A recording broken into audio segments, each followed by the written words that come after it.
السلام عليكم، ازيكم عاملين ايه؟ النهارده هنعمل مع بعض طريقة عمل الرز المبهر، مع الخضار الجزر والبسلة، بالفراخ، الفراخ بالكاري. وهنعمل مع بعض طريقة عمل البتاع ده البانيه البانيه بالتتبيلة المجففة. تعالي بقى كده شوفي بقى المكونات معايا.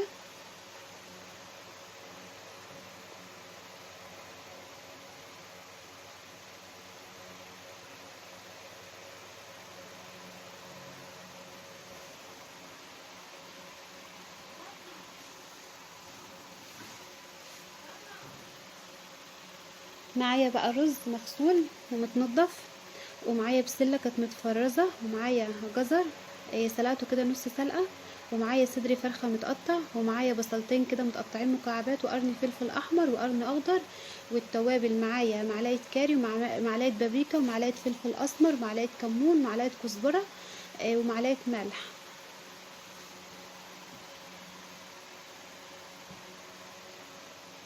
دلوقتي كده بقى معايا حله على البوتاجاز، حطيت فيها كده 3 معالق زيت.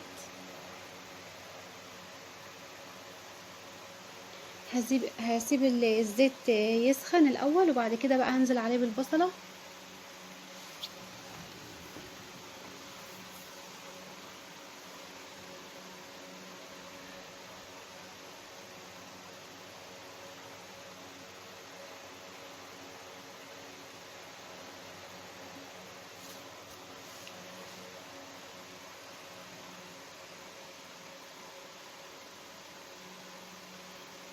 هخليها كده تاخد تشويحه، مش هحمرها ولا اي حاجه، يعني هخليها تدبل خفيف كده، وبعد كده انزل عليها بقى بالتوابل اللي معايا.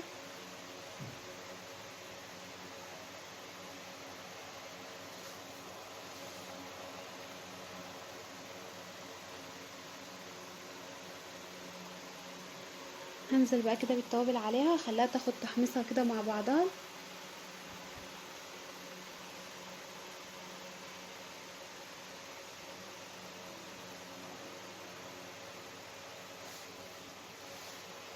ريحتها ما شاء الله.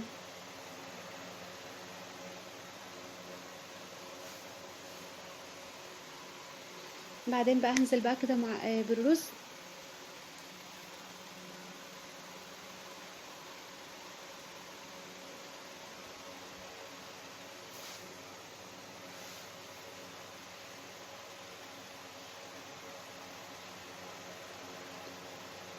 هقلب بقى كده الرز مع البصله بالتوابل.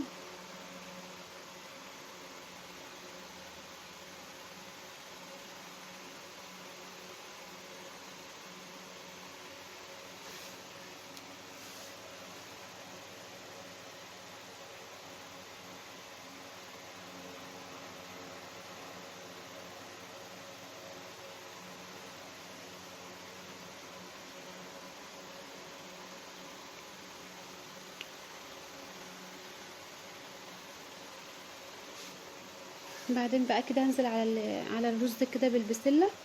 آه، طبعا مصفياه كويس، مفيش فيها اي ميه، ومعايا بردك الجزر اللي انا سلقته ومصفياه من الميه. هنزل بقى ده كله على الرز كده واقلبه، خليه ايه، يتقلب كده كله ببعضه.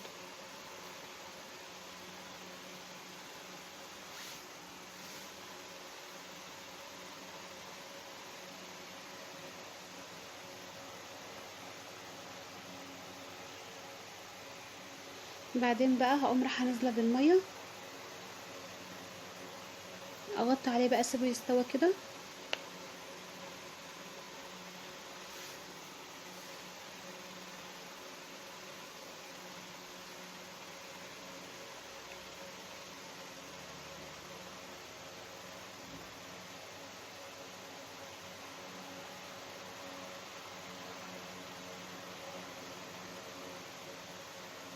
هتبل بقى معايا الفراخ البانيه. معايا معلقه توم باودر وبصل باودر ومعلقه بابريكا ومعلقه كركم ومعلقه فلفل اسمر صغيره ونص معلقه ملح. هقلبها كده مع بعضها.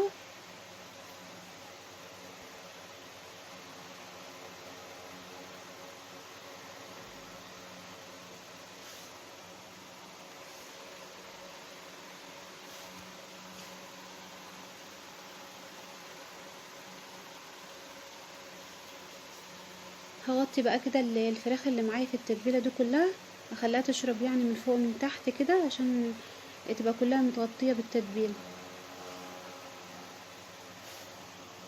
بصراحه الطريقه بتدي نتيجه جميله يعني.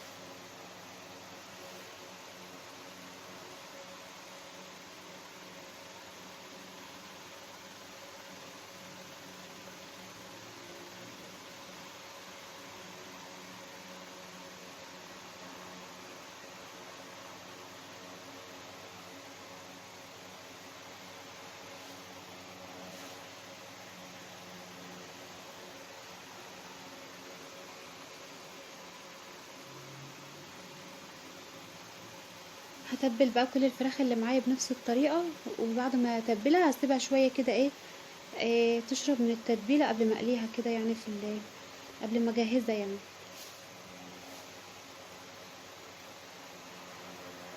لو حابه تسيبها في التلاجة نص ساعه عادي، لو مش حابه برضك بتشرب من بعضها، بس ما نعملهاش على طول ونتبلها. هي بقت بالشكل ده كده هسيبها. هقلب بقى الرز تقليبه كده من فوق لتحت. بصراحه الرز حاجه جميله، وريحته وشكله حاجه بجد شكل المحلات بالظبط.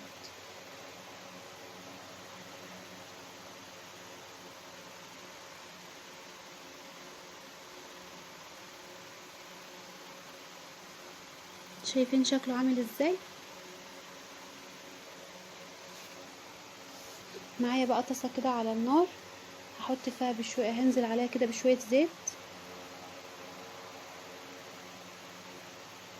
واجيب بقى صدر الفرخه اللي انا مقطعه مكعبات،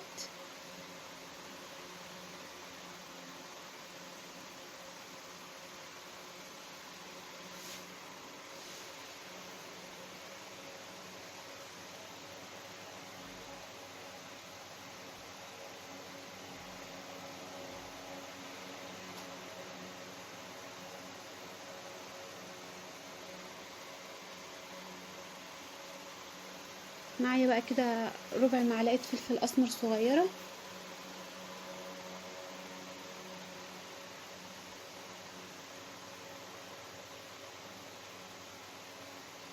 بعدين بقى هنزل بالبصله المتقطعه. انا ما رضيتش احط البصل الاول، انا عايزه الفراخ تنشف الاول، بعد كده احط البصل عليها، بتدي طعم مسكر كده.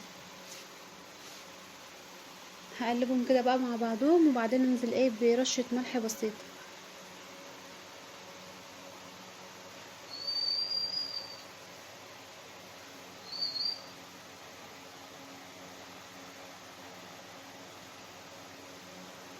بعدين بقى كده دخلت في سوا، حطيت رشة الملح، بعدين بقى احط القرن الفلفل الاحمر والاخضر.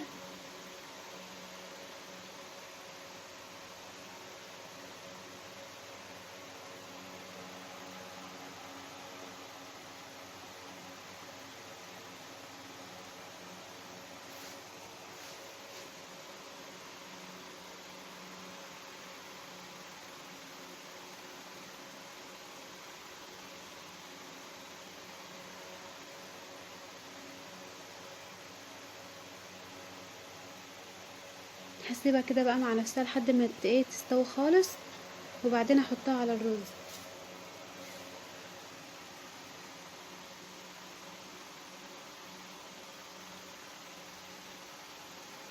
انا مرضتش احط الفلفل الا في الاخر علشان يفضل محتفظ بلونه كده.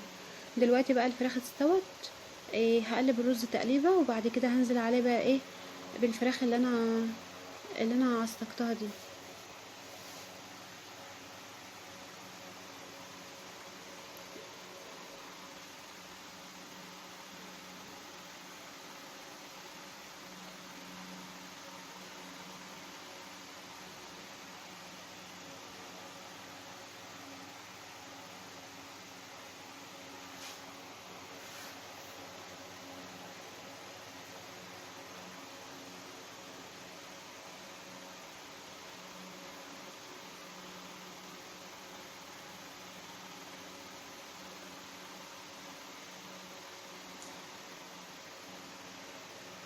هقلب بقى ده كله في بعضه كده واسيبه بتاع 5 دقايق بالظبط كده، وبعدين هقفل عليه.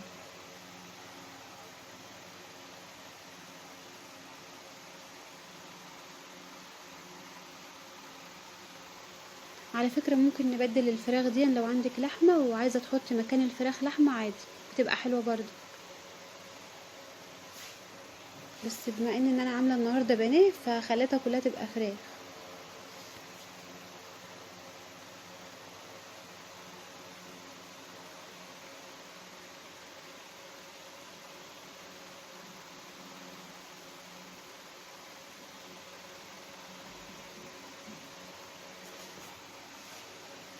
معايا بقى هنعمل بقى ايه هنكمل البانيه اللي معايا بقى 2 بيضة. نزلت عليهم كده برشة فلفل اسمر، ومعايا دقيق، ومعايا بقسماط، وحطيت على النار بقى زيت غزير كده يسخن عبال ما اخلص الفراخ كده، انزلها في البيض والدقيق والبقسماط، يكون الزيت سخن.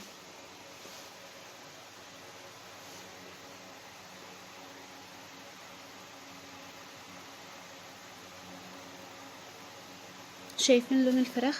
بجد تحفة.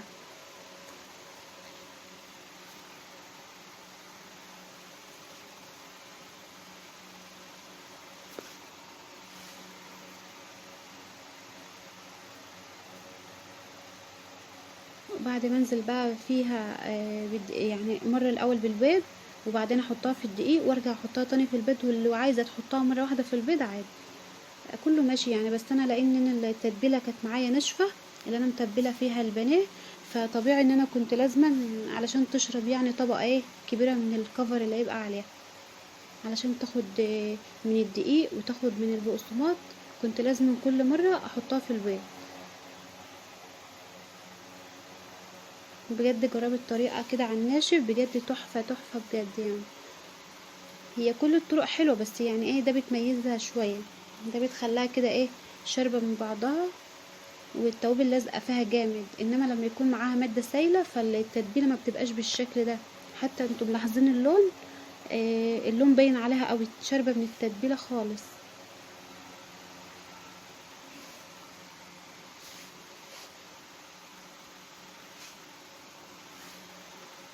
هخلص بقى الكمية دي كلها بنفس الشكل.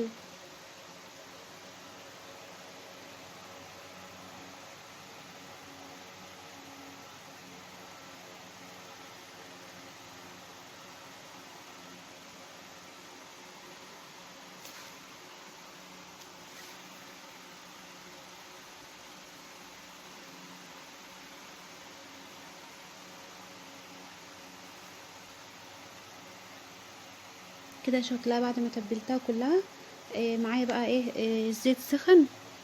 هنزل بقى طبعا موطيه الزيت، لما ينفعش يكون سخن قوي ولا بارد برضك، يعني يكون وسط كده علشان ما تتحرقش مني. هتتحرق من بره وهتكون قلبها لسه ما عايز يستوي.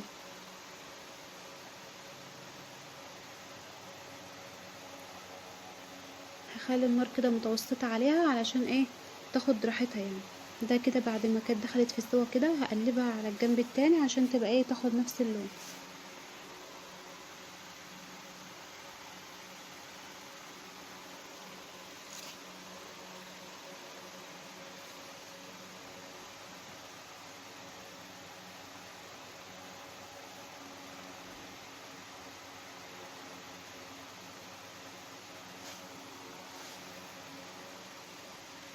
ما تنسوش بقى تعملوا لايك كده تشجعوني.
هخلص بقى بقية الكمية واوريكم بقى في الاخر. ده بقى شكلها بعد ما خلصتها، بجد حاجة جميلة جميلة يعني، تنفع في مناسبة، إيه، غدا ما شاء الله يعني.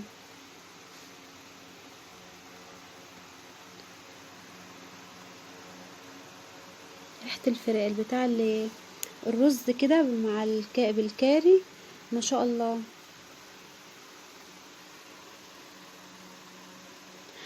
يلا بقى، ما تنسوش تضغطوا لايك، واللي مش مشترك يشترك، وتفعلوا الجرس علشان كل ما انزل جديد يوصل لكم. السلام عليكم.